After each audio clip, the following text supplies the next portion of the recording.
There's some fuckwad named Charlie Nash who writes for Breitbart. Oh, I'm sorry. Yeah, I am too. It You're sucks. like, I'm real sorry. Yep. You should start going by gnarly rash. He reached out to me a few years ago on Twitter and was like, turns out there's another Charlie Nash and he's a Trump-hating cuck. And I, blocked him. And then you can block him, but you can see what he's doing. And he reached out to every Charlie Nash on the internet and he was like, that guy blocked me. I'm like, yeah. Oh my you God. called me a Trump-hating cuck, What you is fucking he? idiot. What is he, the Terminator of, writers? Where he's going down the line, in the phone book? It really was. He was the Terminator guy. Yeah, he was. Yeah. Taking care of all the Sarah Connors, all the Charles Nashes. Shooting every Charlie Nash in the head. I was next. Charles T. Nash. Charles S. Nash. You have been terminated. Yeah. That might be the worst Arnold God. Schwarzenegger impersonation ever. I will say, that would be really fun. I do have a kind of funny name. Sarah Connor. I do have a name. Come with me if you want to live. You definitely got the robot part right. I'm glad I have the robotic cadence down pat. Oh my God. I mean, yeah, that works. It's not a tumor. Anyway, sorry, wrong movie.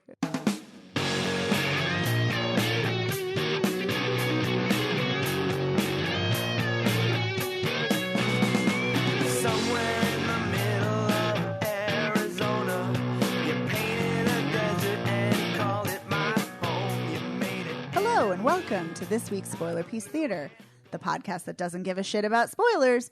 We just want to talk about the movies.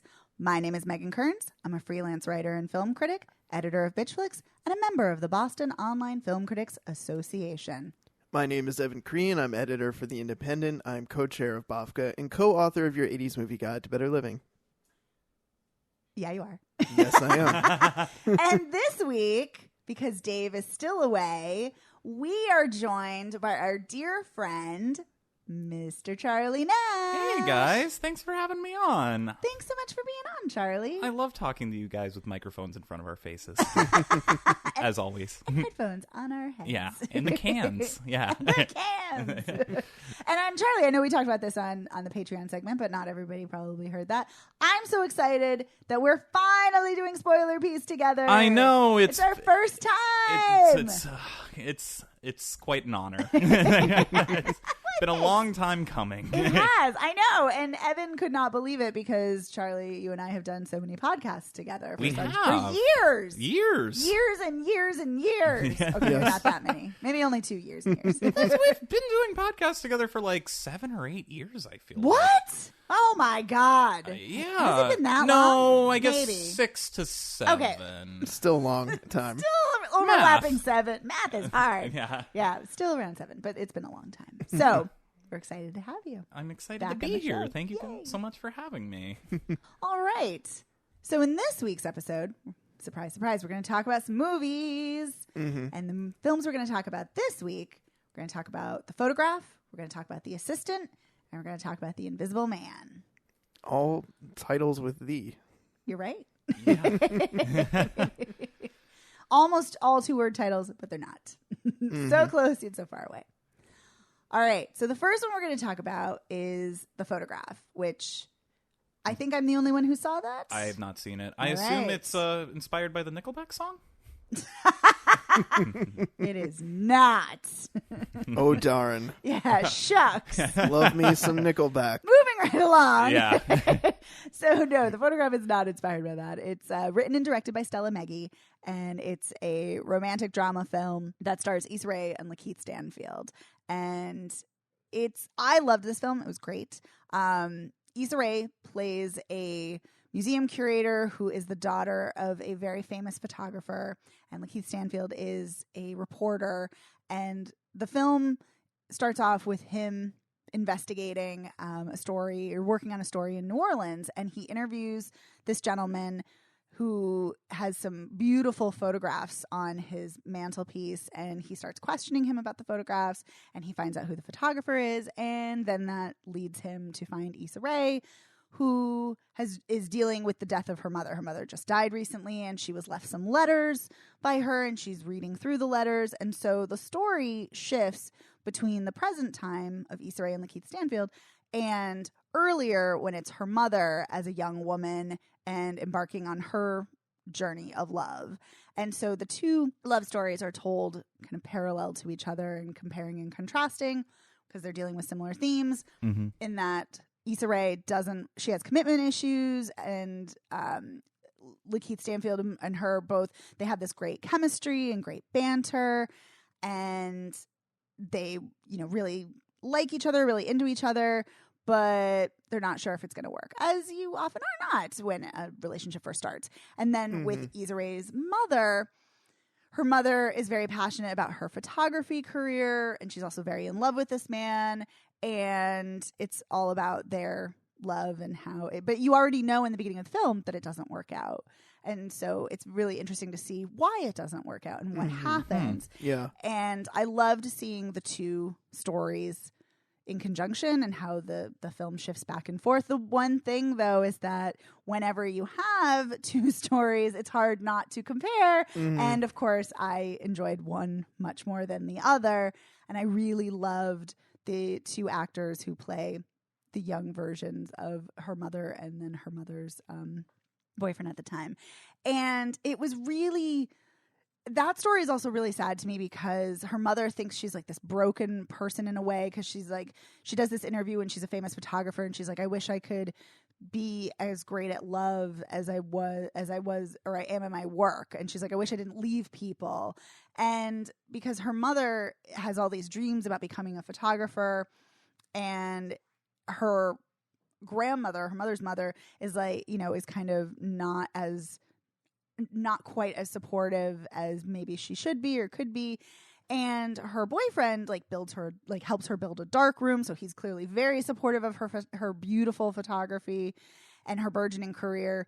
But they want very different lives, and their lives diverge because she wants to go to New York and pursue her career, and he's like, why can't we just stay here in New Orleans? Yeah. And it's really sad because they both clearly love each other, but she has to move on. And so she leaves in kind of the middle of the night on a bus and goes to New York to pursue her dreams, which is amazing. And it's also very much, that's very much Stella Meggy's part of her own life, because she moved from Toronto to go to New York. And then later she left New York to go to LA to pursue her different careers.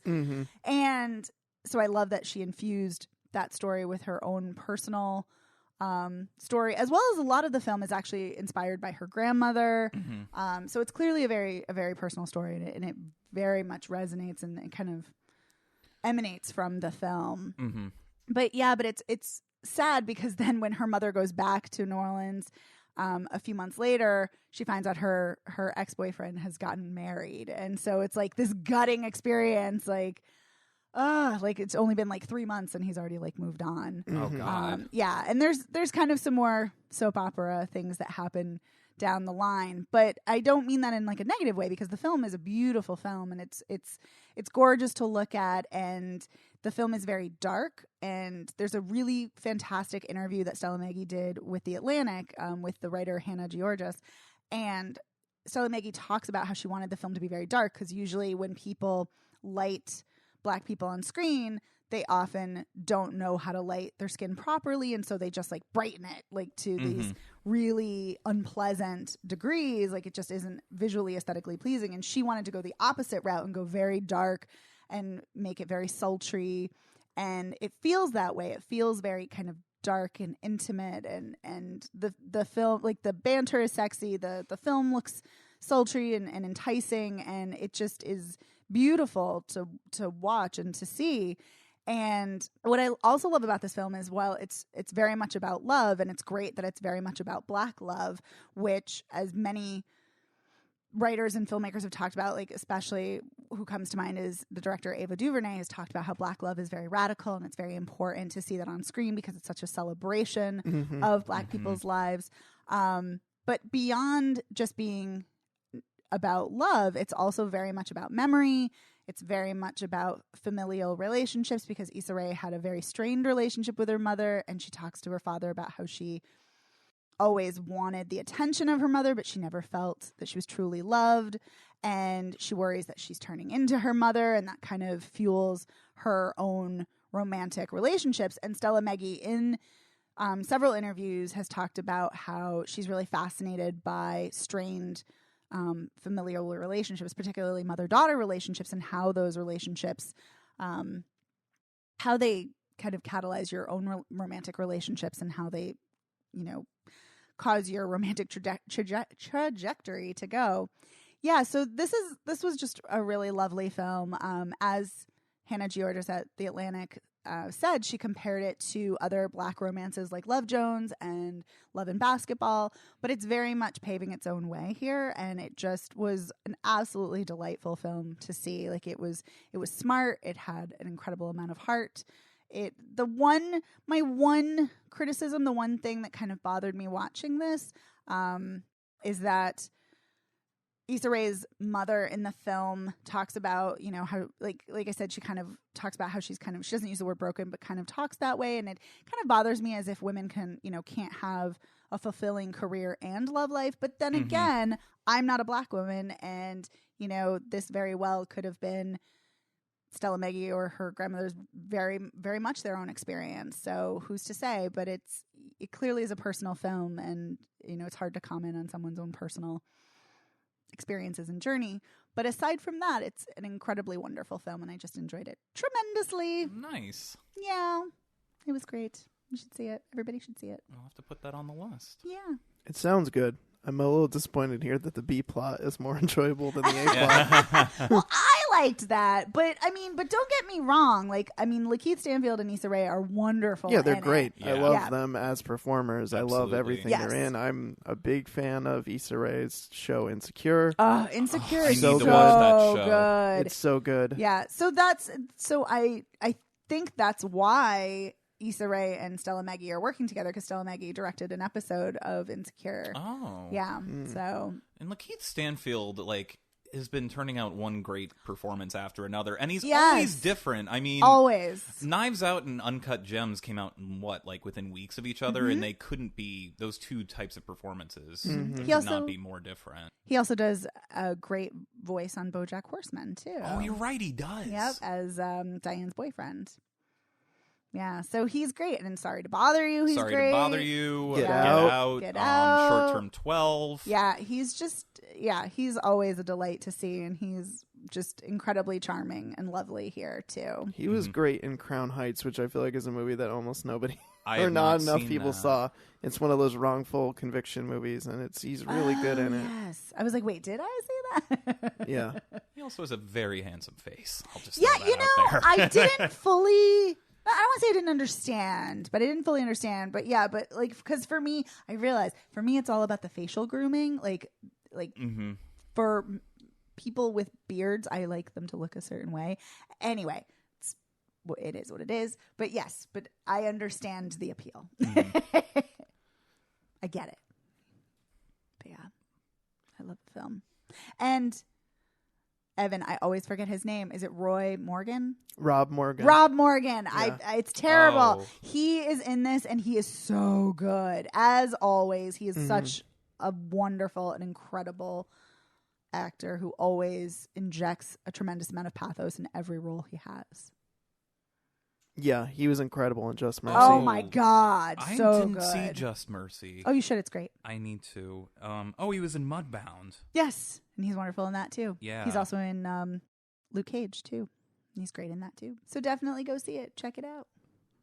All right, so let's move on to the next film, which is I'm going to say less pleasant to talk about, but it's already one of my absolute favorite films of the year. It's incredible. Same. So this is The Assistant, written and directed by Kitty Green, and this is, oh my God, a phenomenal film that basically is the day in the life of a film assistant to a director, producer. Do we ever know? I'm not sure we ever get an official Right. title, but someone who's Right. definitely has a great Some amount clout. of yes, A man who's Power. important and a real asshole. Yeah, that basically sums it up. Yes. because it doesn't really matter. It's No, just it that doesn't matter. He wields power, and Correct. that's ultimately all that matters. Right, because at first I was like, is it an actor? Is it a director? But you're right. It absolutely does not matter whatsoever.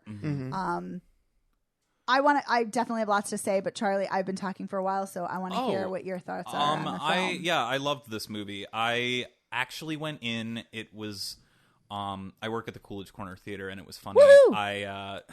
There was I had a doctor's appointment, and then I had a shift, and I remember being like, oh, I can just go see the assistant, and I went in not knowing barely anything about it. I didn't really know what it was about. I forgot. I didn't even know that, until afterwards that Kitty Green also directed Casting John Bonet, which is a very interesting film that is available on Netflix. Right.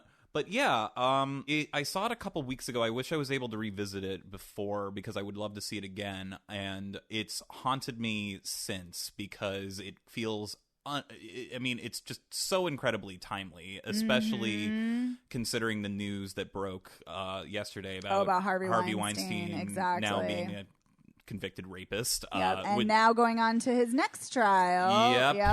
Mm-hmm. But it centers on the life of a newly hired assistant played by Julia Garner, who is an actress that I saw her in Grandmother, Grandma did not remember that was her in Grandma. I know she's so good in that. That's such an amazing film. She is great in that. So underrated. I know she won an Emmy in Ozark. She did. And I have not seen that show, so I was completely blown away by just how quietly devastating this performance is, and how I feel like it's the type of unshowy performance that will not get the acknowledgement for just how nuanced. But it should. Yeah, 100%. It's a soul-shattering performance because basically, it's not a plot-heavy film, but it is basically she's an assistant who is consistently having to lie to her boss's wife about where the boss is, and it is very heavily implied very early on that the boss is bringing in new women to sleep with them, essentially. Do we know if they're at the very least much younger than him, possibly underage? I mean, that is hinted at right away, but it does kind of take a while to unfold. Yes. Because first, what you see is her going in when no one else is in the office, being the very first one. Yes, that's a great point. Yeah, and she's doing and you don't even know what time it is because it's so dark out. And and she's making copies, turning on lights. She's doing these very mundane things. But yes, the film very slowly kind of teases out what's happening. That is her boss having an affair? It seems like he is. Is it that he's bringing in women? Mm-hmm. What's going on? There's very much a kind of what's happening kind of aspect to it, because the film does not rely on exposition, which I absolutely love about this. There's almost no score.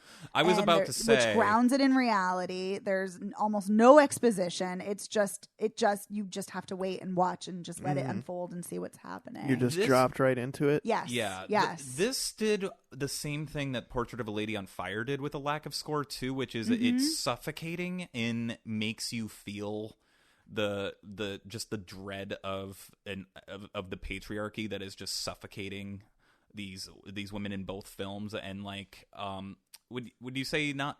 No, I would not say that. I feel like I would say this about The Assistant. I would not, and I know what you're saying about Portrait of a Lady on Fire. To me, that film is just brimming with so much desire and romance that, to me, yes, the patriarchy is absolutely, without question, condemned scathingly so in that film, but to me it never feels suffocating on the I know exactly what you're saying. Yeah. Just for me, on a personal experience, it felt in a very different way. Oh, that's fair. But I know exactly I know why you're saying that. Yeah. And I definitely I know what you mean. Not to get onto that film, it's just also that scene where they go to the a cappella group, and it's and that's finally when they're able to express themselves and have a moment of and there's that's we're not talking about Portrait of a Lady but on Fire. It is so easy to bring up that film in every conversation because it's so amazing. It's incredible. As is The Assistant. I mean, but to speak to your point just a moment about the suffocation of the patriarchy, because I 100% felt that during this film. The fact that it's so quiet,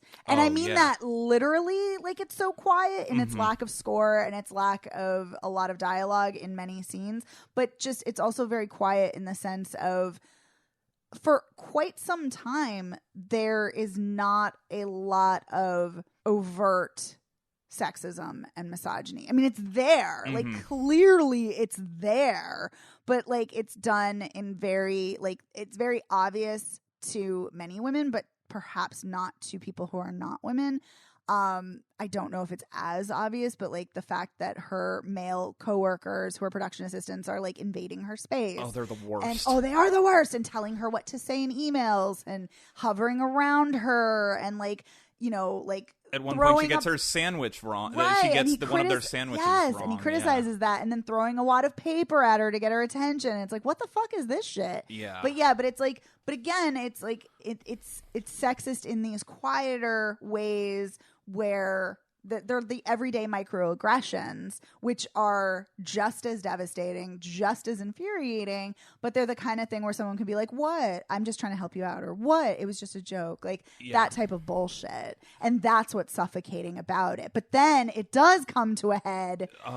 Oh my God. Yeah, because oh my God, Evan, it's so devastating. Basically, there's a new girl that was flown in from what state was it? It was somewhere in the Midwest. Yeah, Idaho.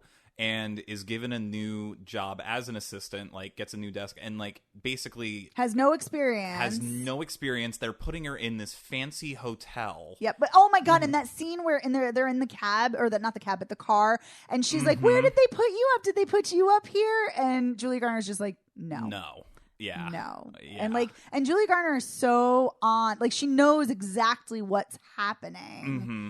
And this poor girl doesn't, or does, and thinks that it's just normal. Yeah. And the normalization of this kind of objectification is disgusting and disturbing. Not surprising, but still gross. And it gets to the point where she goes to discuss this this matter with, what would you say his job title is? I mean, he seemed like some kind of HR type of rep for the film studio, the film distribution company, whatever. We'll say the film studio. Yeah, and played by Matthew McFadden, who was also Mr. Darcy in Pride and Prejudice. And oh my God, he is so good in this. He's so slimy. Oh my God, he's such an asshole, and he's perfect. But yeah, like the questioning of her, because Julia Garner, you know, is so distraught about this girl, and you know, talking about how she's very young, and she's put up at the hotel, and I don't know where my boss is, but you know, my coworkers were joking that he's at the same hotel, so something's going on. And the fact that he just keeps questioning her, like, oh, well, how do you know that happened? Yeah. Oh, well, what do you mean? And like just constantly like undermining her as if she's crazy, or as if she's overreacting, framing it in a way that would make her seem completely like. So you're telling me that because this new girl with no experience got put up in this fancy hotel, and that you're having a rough day, right? And you haven't seen your friends, and you're like, busy. You work long hours, But then the fact that it goes from that horridness to when he's talking about her college career, and like, you're a smart girl. What do you want? What do you want to do in 5 years? And she's like, I want to be a producer. And he's like, oh, good for you. We need more women producers. And then he immediately pivots to, why would you want to blow up your chances with this bullshit? It's such a gut churning. It truly is gut churning. Yeah, the fact that it just pivots on a dime like that is brilliant. It's sheer brilliance on the part of Kitty Green, and it's just it's jaw-dropping and awful and horrible in all the right ways. And Julia Garner's reaction shots are my God, devastating in every way. Her quivering and like fighting back the tears and composing herself, but like clearly she is so disgusted by what she's hearing. And the fact that he's like questioning her and the veracity of what she's saying, because of course women are never believed about this kind of shit. But then she says, I was worried about this girl. And then he's like, girl, she's a woman. She can make her own choices. Yeah. You don't think she can make her own choices? And it's like, oh my God, dude, you're the reason the fucking patriarchy keeps happening, because you're such a sexist asshole. Well, not to mention that the scene ends in the most like knife twisting way possible, where she basically says you're acting crazy. It basically is that's what he's stating, like how you have no evidence, you're acting like this is insane. And then she gets up to leave, and he says, "Oh, you don't have to worry about anything, by the way." And she goes, "What do you mean?" And he goes, "You're not his type," which is so demeaning and dehumanizing and gross. Which, and also just further shows that he knows exactly what this guy's been doing. He's covering everything up and has to twist these words and reframe everything. Every complaint every woman will ever have. He finds a way to twist their words against one another and use his dominance as a man and a man in power. Exactly. It's so disgusting. But that scene is just gutting and brilliantly done. And everything kind of hinges on, I mean, not everything hinges on that because the film is already incredible before that, but that just really clinches it. But the other really, I find interesting thing is that the women in the film, most of them are also pretty awful. And like not in the same way and maybe not as horrible, but still pretty horrible. Like near the very end of the film, when she's finally leaving work and she's in the elevator with this man and this woman, and the woman says, "Don't worry about it. She'll get more out of it than he will. Trust me." And I'm like, oh my God. Like everybody knows about this. This is an open secret. And everyone's condoning it and just like, oh, it's just boys being boys. And like, everyone's complicit in it by continuing to cover it up. Yeah, exactly. As if it's no big deal. I remember realizing that the film was just going to end with no resolution as to this whatsoever, too, when she makes this devastating phone call to her father after we've been told she missed his birthday either the day or two beforehand. Yeah, it felt very Devil Wears Prada-esque. Yeah. In a very serious way rather than a comedic way. And it was so deeply moving to me because I think everyone at one point in their life has made a phone call to their parents when they've had a terrible day and is like, "Everything okay?" And I have been like, "Yeah, everything's fine." And I just can't bring myself to talk about it because I want, my parents to know that I'm, because I know that my parents love me so much and I want them to know that I am so, grateful for everything they do and how much they love me. But there are days where I just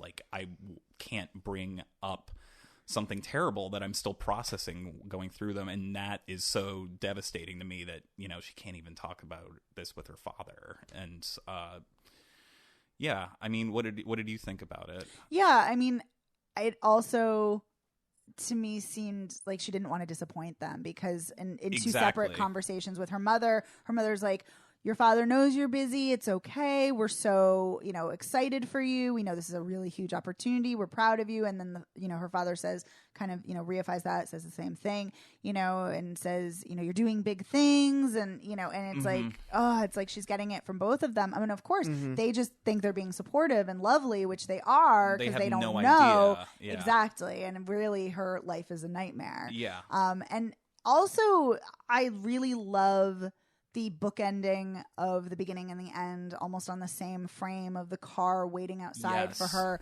because not only is it great because it kind of closes the circle of the film, but also to me it really showed in a visual representation of how there are no boundaries in her life between her personal life and her professional life. Like her professional life has seeped into her personal and vice versa. Like she has no time to herself.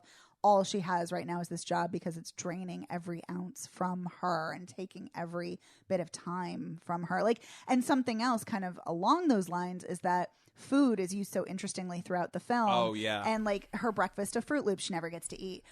She tries to have a pastry after a meeting and she doesn't get to finish it.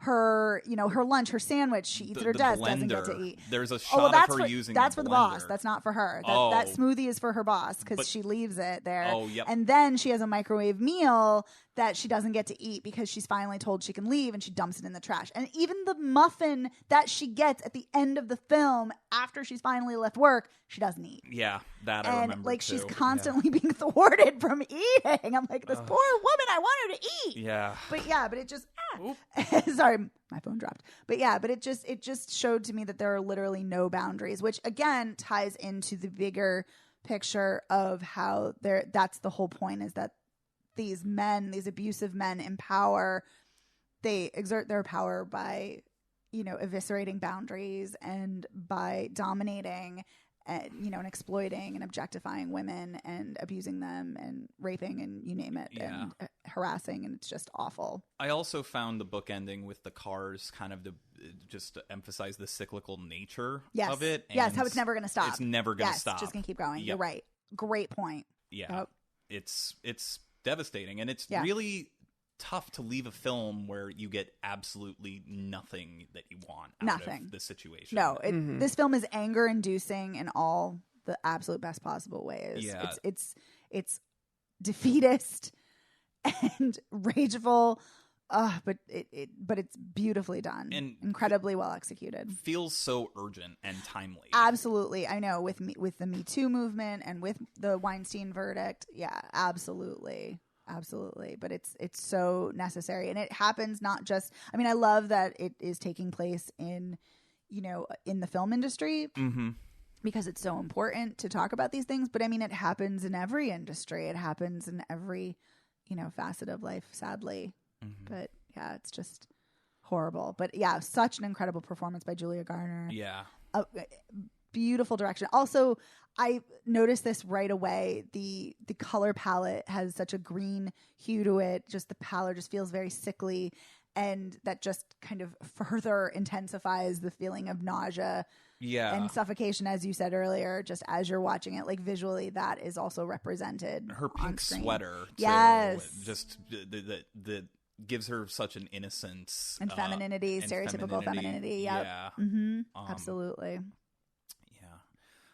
There was a quote on the poster that I think it was Film Comment that called referred to it as a quiet scream, and I honestly don't know how you can sum it up better than that. That is perfection. Absolutely, the encapsulation of the entire film. Yeah, great quote. Sounds like screaming into a pillow. Oh yes, yeah.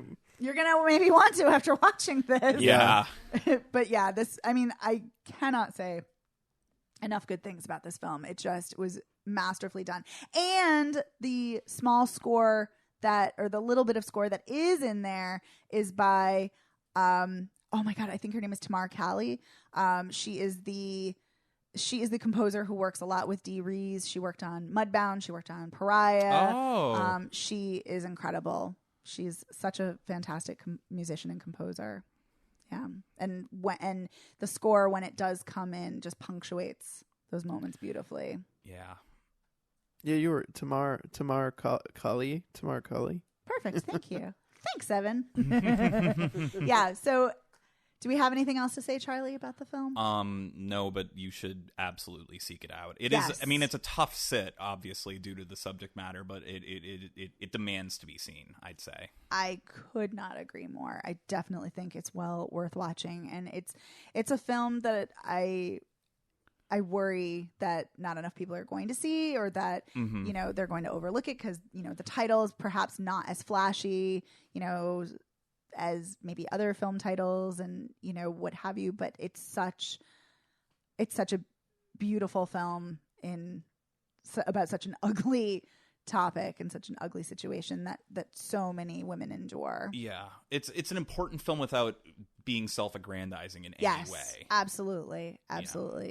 Yeah. So it's not heavy-handed like a Bombshell. It is not heavy-handed at all. So yeah. Well, that's The Assistant. Sounds good. Sounds like it's gonna be a tough watch, but it sounds like a good one. It's definitely worthwhile. Absolutely. Yes. All right. So that's going to take us to our third and final film of the evening, The Invisible Man. Yes, which I know Shauna's disappointed did not feature the Queen song Invisible Man. That is a crying shame. It is. We also just left this screening like an hour or two ago. Yeah. So it's like it's still pretty raw on a lot of levels. I'd say we're all still kind of digesting our feelings on it at the time of this recording. Yeah. I mean, I will say about my experience, which may just be pertinent to me, but it could, you never know, could be pertinent to others as well. I found this film to be an incredibly triggering experience. This was incredibly upsetting on many levels. We'll get into as we as we talk about it, as we discuss more. But I do want to say that it was for me personally a very upsetting experience. So yeah, it was a tough watch. The Assistant was a tough watch in a very different way, even though they're very much related in that they are both dealing with similar issues of misogyny. But yeah, this one was a tough one. Well, this one has, pretty brutal violence and depictions of assault and implied assault. And one is also directed by a woman and the other is directed by a man. And I will say one of my big things about this movie, which I would say, find pretty effective. Given this subject matter, I really would have loved. I don't even think Leigh Whannell did a bad job, but I really would have loved it if this film was directed by a woman, given the subject matter. And I think it would have been more sensitive and nuanced from a female perspective, as opposed to like exploitative. Yeah. So you found it exploitative? 100%. Yeah, I did. So, but let's back up and let's talk about the premise just for a moment. So Elizabeth Moss is with a very controlling, abusive boyfriend, and she decides she's going to leave in the middle of the night, and that's where the film opens. Right. And she gets away. It's a daring escape in the middle of the night. It is a no. I'm sorry. I don't mean to laugh, but no, it is. You're 100% correct, because actually, and this I'm laughing because sometimes I do laugh when I'm uncomfortable. Sad but true. But it is actually very daring, because that is the most dangerous time to leave an abusive relationship. Or actually, that is the most dangerous part of an abusive relationship, is when you decide to leave. Yeah. So that's oftentimes when women and people are often, hurt, killed, you name it. So yes, it is a daring escape. And she gets away. Just barely. Barely. And then she stays with her sister's boyfriend, and you find out that, or is it her sister's boyfriend? Or maybe it's they're just not. her friend. I think it's just her friend. Why did I think that was her boyfriend the whole time? Well, the sister picks her up and then drops her off at the friend. I don't know. Okay, I guess it is just the friend. I somehow had them romantically linked, but yeah, I don't know. It's kind of weird because her friend has a daughter, and so you're like, who's her mother? Yeah. Like, they don't quite clarify that. They don't, but I just assumed that they were dating and that was his daughter from another relationship, but it doesn't really, I don't think it really matters. But anywho, yes, but she's staying with her sister's friend, who's played by Aldous Hodge, who's always great. He is great. I love him. I want him in everything. He's also in Just Mercy. Speaking of Just Mercy. Was he? Yes. Oh, no, not Just Mercy. No, it's Clemency. Banks. No, it's in Clemency. Oh, I need to see that. You do need to see it. But he was in Brian Banks as well. Yes, he is in Brian Banks, which I did not see. Ooh, I've heard Brian Banks is trash. Woo! It's not the worst, but it's not great either. Yeah, but no, Clemency is amazing, and he's really fantastic in Clemency. So she's staying with Aldous Hodge. Yes, and his daughter, played by Storm Reed, who I always love. Storm Reed, she is great. What else has she been in? Wrinkle in Time. Oh, yeah. And also in Don't Let Me Go with David Oyelowo. Oh, okay. Which I did not see, but she's also in Euphoria, the TV show. Oh, I saw the pilot. Okay. Very upsetting show. It doesn't get any less upsetting as you continue on, because I saw the whole season. It's amazing, but it is upsetting. Probably not unlike this movie. And again, in a different way, but yes, absolutely. But yeah, so she's always looking over her shoulder, always worried that her ex is going to pop up, and then she finds out he's dead. Yeah. And then she's like, whoo, I can relax a little bit. Yeah. Until weird things start happening, and she's convinced that he is stalking her still, but he's now invisible. Yes. And I like that the movie doesn't... It waits before it drops this conversation that she had with him when they were together, where he said something. He could tell that she's kind of plotting to leave him, and then he says to her, I'll find you. I will be there, and you won't see me, but I'll be there. Like, he basically, I like that the movie waits to deliver that exposition until some weird shit's already been happening. She's not like, immediately, aha. Like, this is what's happening. It's like, no, the weird shit starts happening, and then she's like, goes to his brother and says, what the fuck? Like, we had this one fucking weird conversation, and now I'm convinced that he is invisible somehow, and he's stalking me. Because he said he'd leave her a sign. Right, Yeah. which was the bloody bottle of diazepam she used to drug him to when get she away. escaped. Yes. It's also interesting that I feel like most movies with this scenario would have a little bit more ambiguity on whether or not it's all in her head or if he's invisible. And the movie pretty much leans in really heavily from Like right away that no, he's invisible. And the movie tips its hand to us to prove that she is absolutely right, which I did think was... I don't know if I would have, because I've seen, that's been handled so many times of, is it all in her head, that I guess I found it a little refreshing that it didn't try to dip its toes into that, which we've seen so many times before, but at the same time it does make it very, I don't know, on the nose, I guess. I'm not sure what I'm... I mean, we talked about Horse Girl last week, and Horse Girl very much has that, like, is she not, for, I would say, the majority of the film. Oh, I would say all the way till the end. The entirety of the film, you still don't know at the end. And in this case...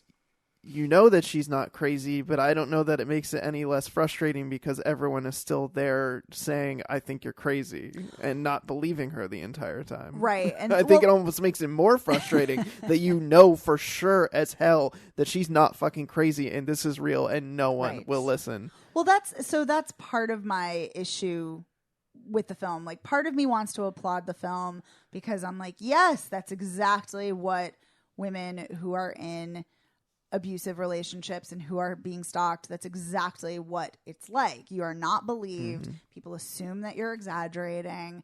That is absolutely what happens. But at the same time, part of me feels it is exploitative in a sense because it's like, I don't need an analogy or an allegory or something to show that. I live that.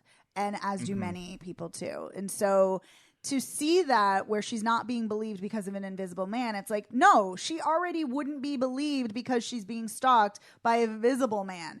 No, she already wouldn't be believed because she endured an abusive relationship. It has nothing to do. You don't need with an uber rich guy who's a leader in his field and all these other reasons for them not to believe her in the first place. You don't need this kind of sci-fi element to it to prove or to show or to be like, oh, hey, you know what? I wouldn't have believed women, but now that I see an invisible man on screen, but now there's an invisible man on screen, now I'm going to believe women, like, because see, she's not crazy. She has been telling the truth.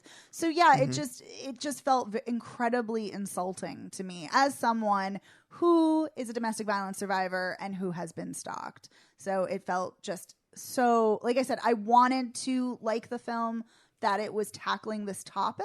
And I kind of want to applaud it for that because this is an epidemic that women endure. And I'm saying women, I know it's not just women who have to go through abusive relationships. No, but the movie speaks to a female experience. It does, It absolutely. centers on a woman's experience, and I think that's important to call out. Yeah. Thank you. I agree. But so I'm glad it's tackling this topic in a way, but, Charlie, like you were speaking to, you wish that a woman had done it.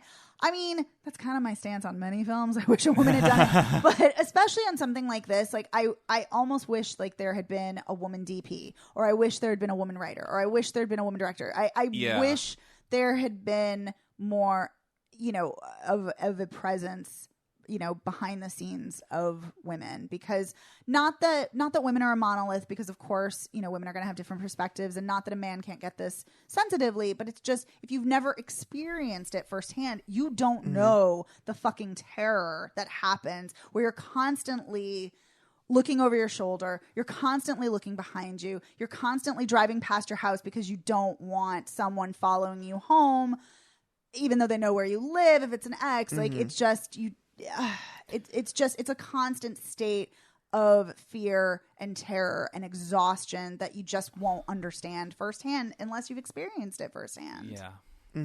Yeah. And I mean, I think on one level, it is very effective as a horror film because it is horrifying. Yes. Oh, it is absolutely horrifying. It is even aside from that. It's legitimately horrifying in its subject matter, in the story, but it's also done very effectively in a way that it is super tense and super creepy. Yes. And just, I was on the edge of my seat because it was just so scary. Yeah. Like, this was legitimately scary to me. There's a sequence where she goes up, she finds out that her ex's she calls her ex's cell phone and she hears it coming from the attic upstairs, and she goes into the attic, and the camera goes up first through her perspective, and then like there's just this scene where she's kind of like looking down at the ladder.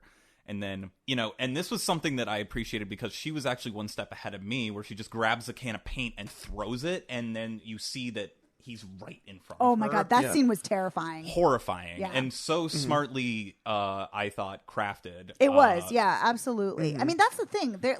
There's a scene where she's in, we haven't even gotten to that part yet, where she's in a psychiatric hospital, and he's finally she finally can see the suit because she stabbed him, and they're in the hallway, and the cops are trying, they know some shit's going down, but they don't know it's an invisible man, and she's trying to warn them, behind you, that whole scene was great, although it did kind of remind me of Terminator 2, and then I just kind of wanted to watch Terminator 2, but there are scenes that are incredibly well done. The visual effects are great, a lot of the framing is great. When we first start seeing shit go down, and in the kitchen where there's the knife disappears. The knife just disappears. The burner, the burner gets cranked up, and her breakfast gets burned, and it catches on fire. But it's just a wide shot, just static camera, and it's great.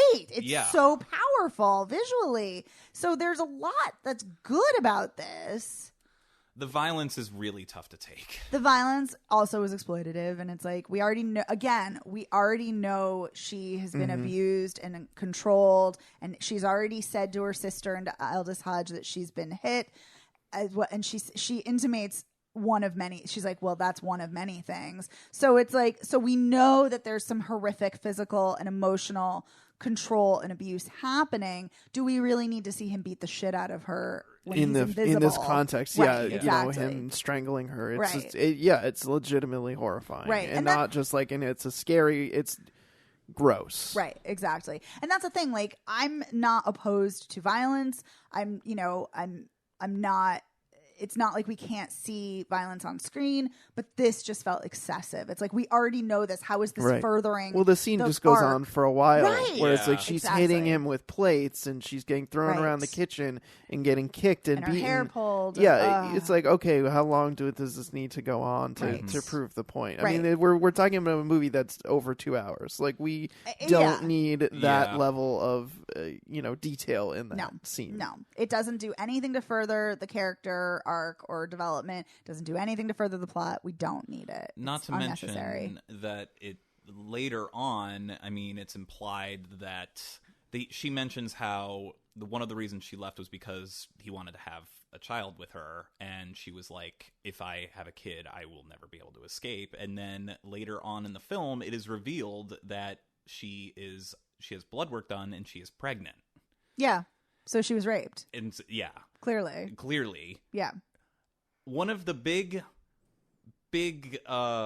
plot holes in this, as Shauna pointed out when we were leaving. Yes, of which there are several. Why wouldn't she get the DNA test and then use that to prove that he's still alive and that he raped her? Yeah.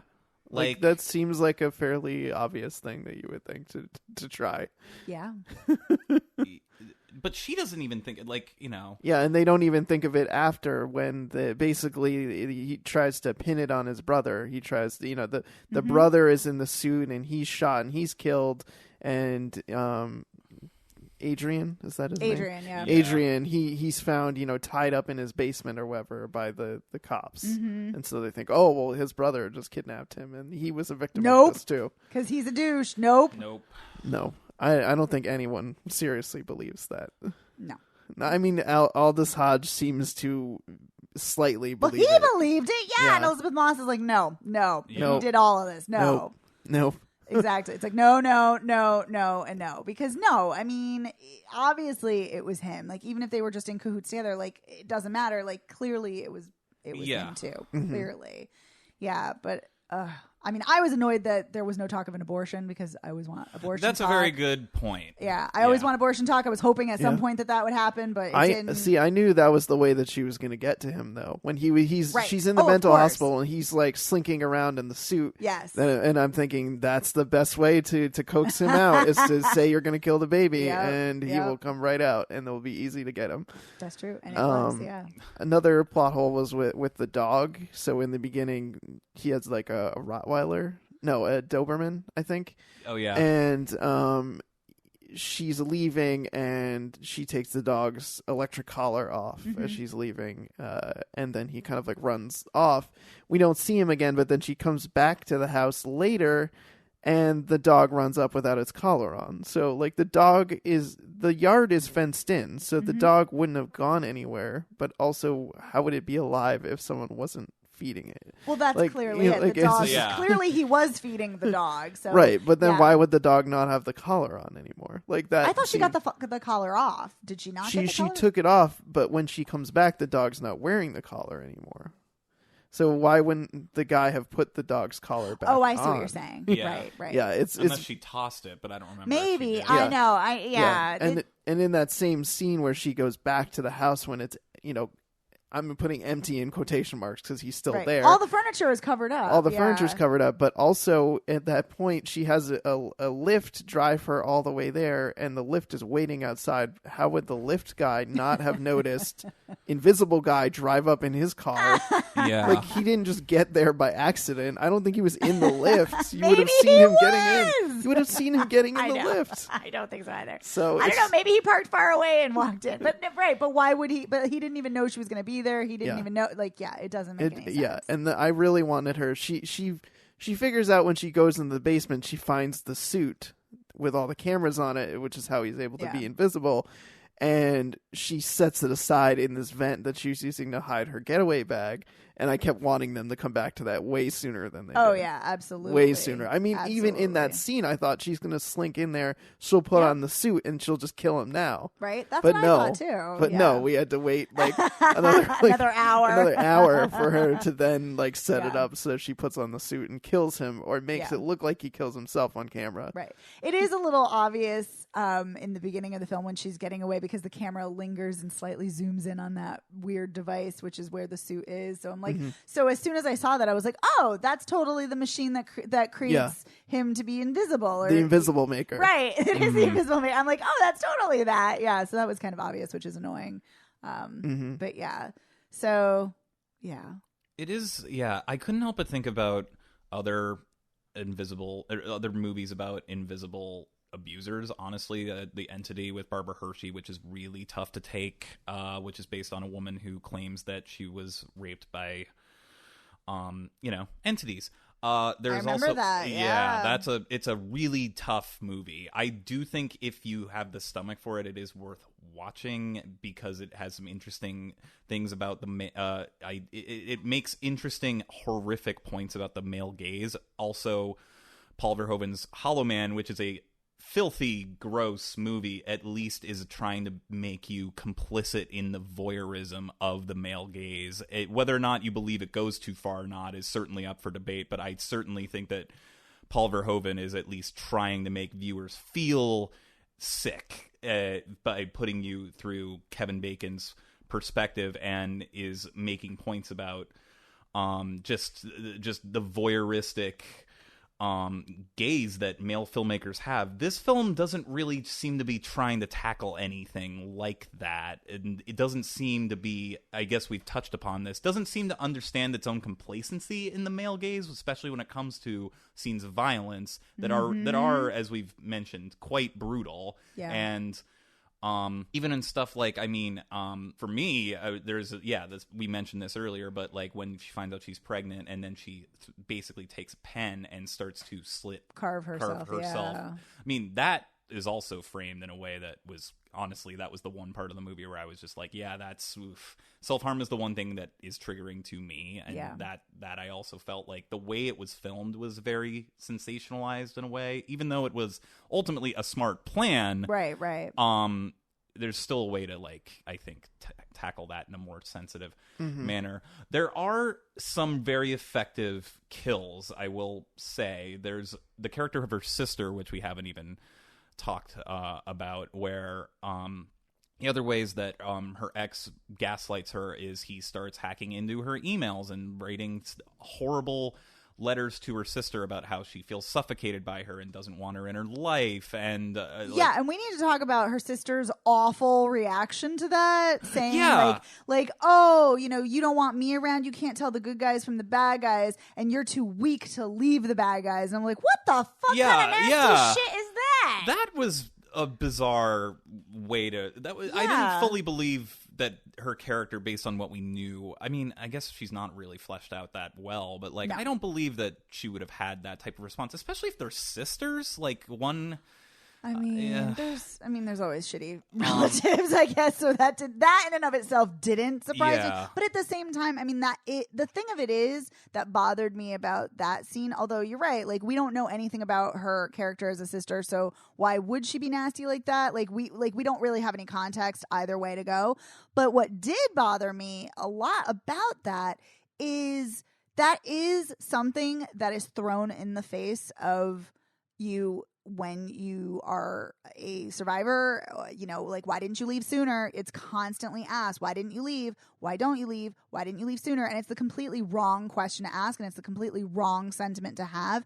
And to tell someone that they're weak for not leaving, like, go fuck yourself. Yeah, that's fucked up. That was just such bullshit. And to have that kind of statement and to not have any kind of reaction, follow up, anything from Elizabeth Moss's character or from anyone else, it just it to me it just shows like you don't understand this topic very well.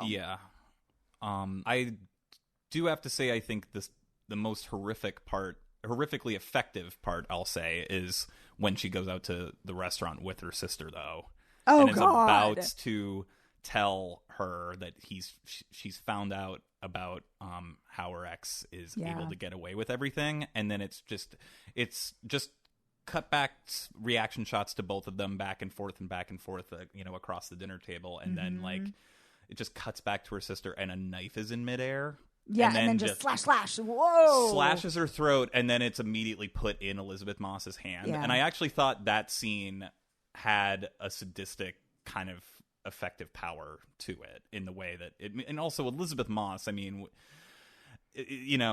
whether or not you have an issue with the fact that she's a Scientologist or not, which I'm able to look past. I understand why certain people don't, but I think that you can't deny that she's just always such a compelling, amazing screen presence. Oh, she's a phenomenal actor. Like, without question. And she has to go through some really, tough, did you think she gave a good performance? Oh, always. I've never seen her give a performance that wasn't great. So no, I think she's great here too. I think I don't know if it was the film itself and the script. I don't know if she's channeling some shit from Handmaid's Tale. I don't know, but this is a phenomenal performance. I mean, like I said, I just think she's incredibly talented. So so I think that was great. So they're like her performance. There are definitely great things about this film.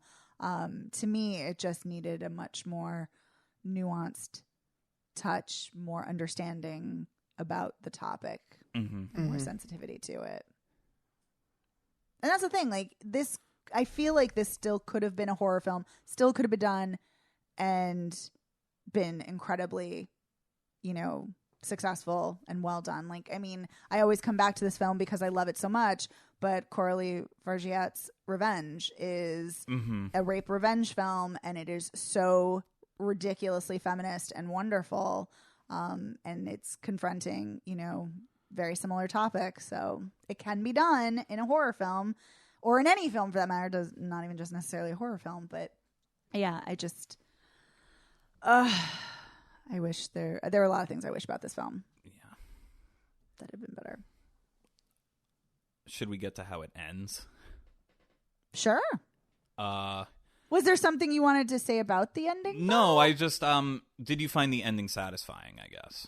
I'm curious because I did. There was a sense of catharsis, even though I agree with you that the film is trying to be kind of it is this empowering, trying to be this empowering moment when it does revel in a lot of scenes of physical abuse.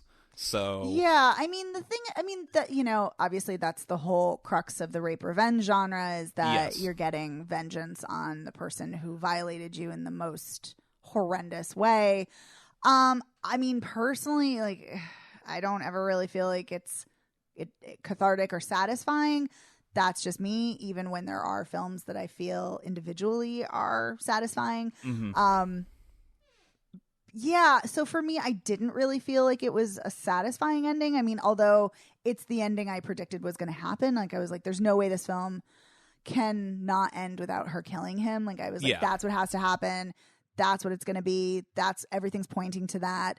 But yeah, I think because of the lack of sensitivity about domestic violence. And like I said, it does try. I will say that it does incorporate various forms of abuse, like the fact that he controlled what she said and what she, you know, looked like and what she ate. And and where she went. And that's a very particular thing that abusers do, or many things they do.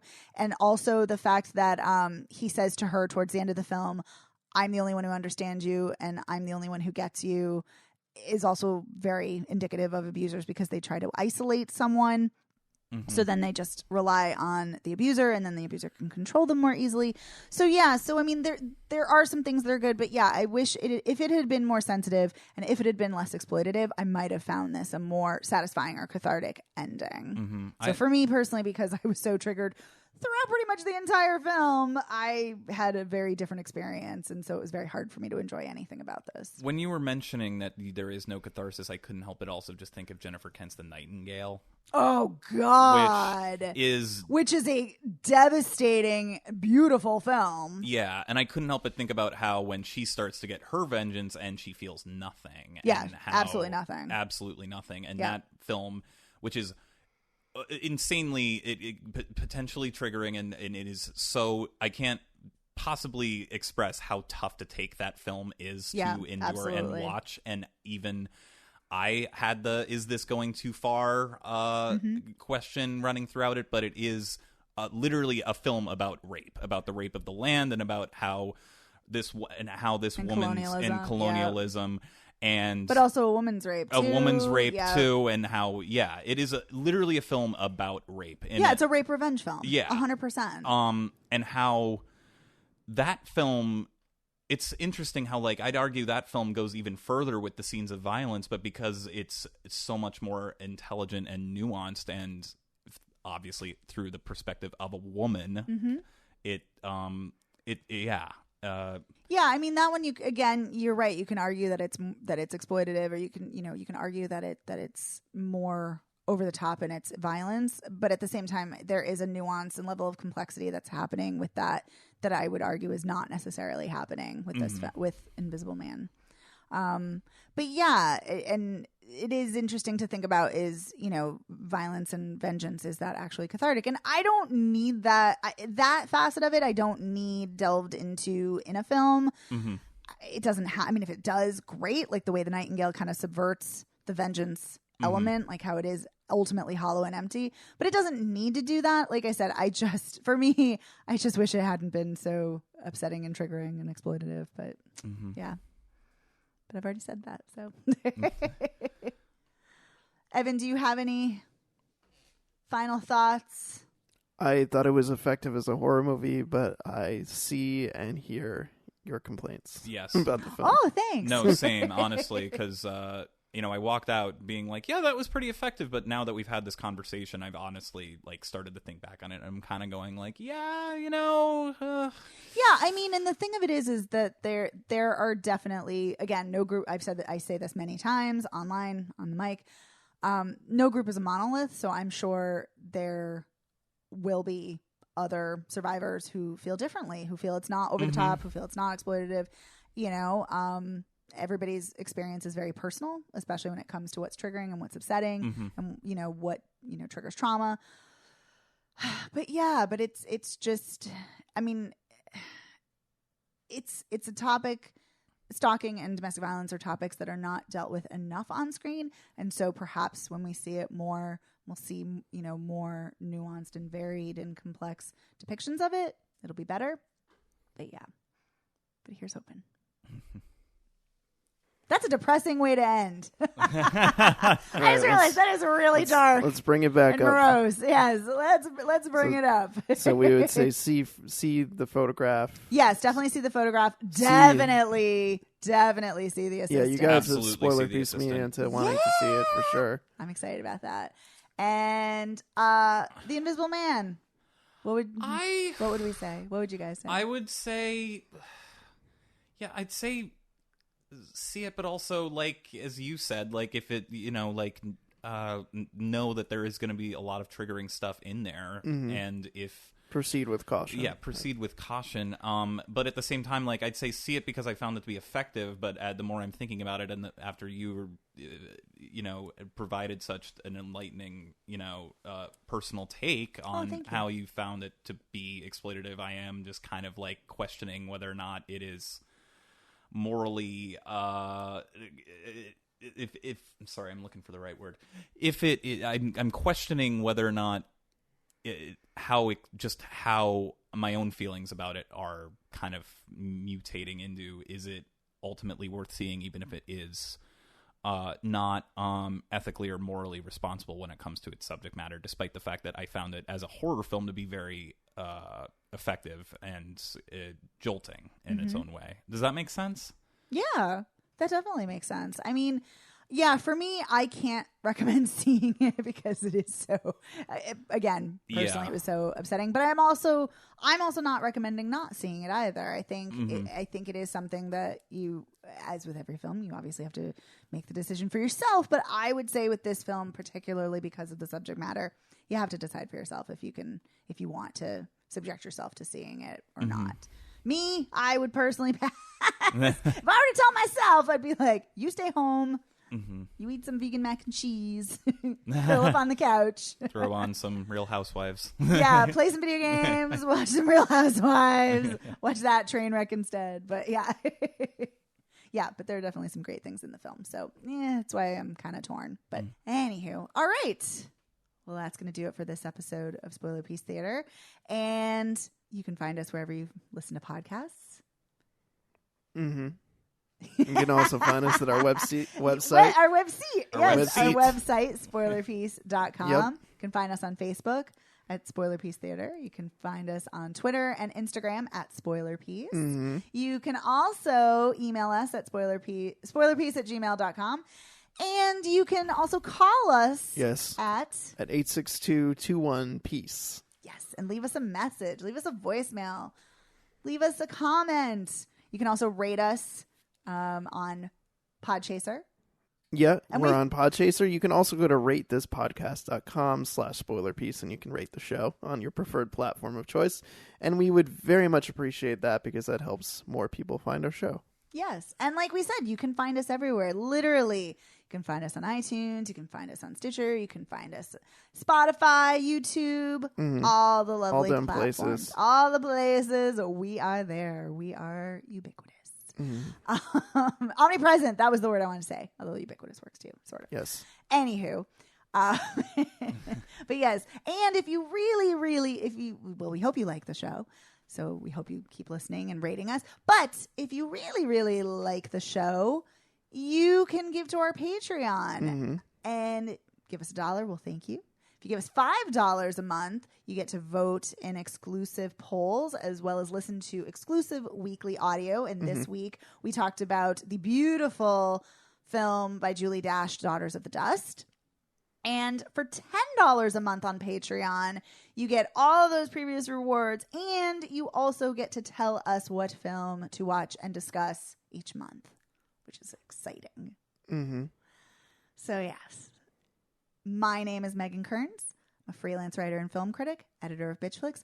member of the Boston Online Film Critics Association, and you can find me on Twitter at OpinionSWorld and on Instagram at TheOpinionS. My name is Evan Crean. I'm editor for The Independent. I'm co-chair of BAFCA, co-author of your 80s movie guide to better living, and you can follow me on Twitter and on Letterboxd as Real Recon. And we're so glad to have Charlie as our guest. Charlie, thank you so much for having me, guys. I had a lovely time. And why don't you tell us where we can find you? You can find my work on Edge Media Network. I'm a contributor for that website. I'm also a member of the Boston Online Film Critic Association, and you can follow me on Twitter, Letterboxd, and Instagram at CTNash91. That's CTNASH 91. I love that you spelled that out. Always do. Exactly, because you never know. It's important to spell. Spelling matters. But thank you, seriously, Charlie. This was great. Thank you so much for joining us. Thank you so much for having me on, as always, guys. I'd love to come back. Yay. And I'm sure we'll have you back. Yeah. All right, so that's going to do it for us. Thanks so much. Bye.